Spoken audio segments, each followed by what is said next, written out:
update ng bayan, maasahan anumang panahon.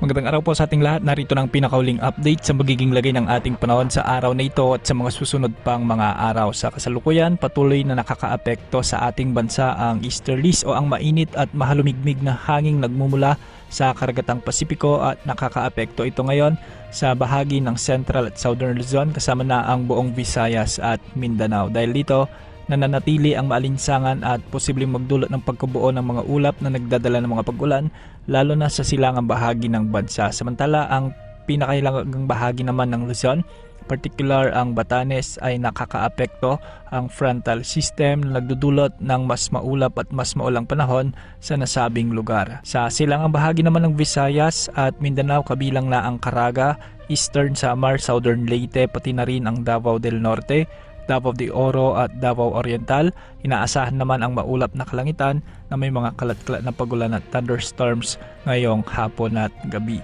Ang mga pagulang ito ay dulot ng easterlies na nagdadala ng sapat na moisture mula sa karagatan. Sa ilang pagkakataon, maaring lumakas ang buhos ng ulan at tumagal kaya may mataas na posibilidad ng pagbaha at pagguho ng lupa lalo na sa mga lugar na mabababa at bulubundukin.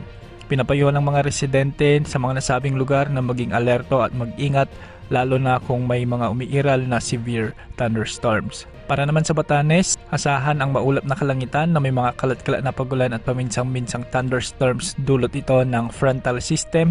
Ang ganitong kondisyon ay maaaring magdala ng katamtaman hanggang sa minsan ay malalakas na pagulan na maaari ring magdulot ng pagbaha o pagguho ng lupa.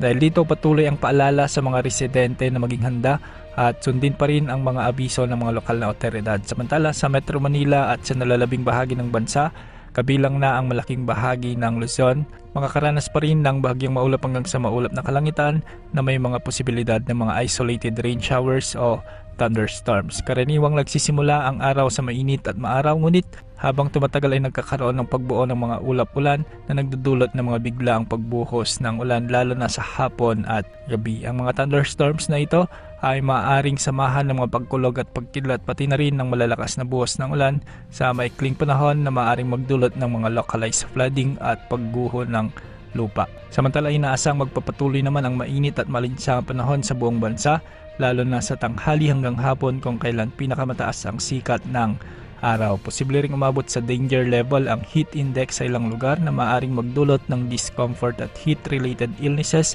kung hindi mag-iingat. Pinapayo ng publiko na uminom ng maraming tubig, iwasan ang matagal na pagbibilad sa araw at magsuot ng magagaan at preskong damit. Sa kasalukuyan, wala tayong binabantayang anumang bagyo o low pressure area sa loob ng ating Philippine Area of Responsibility.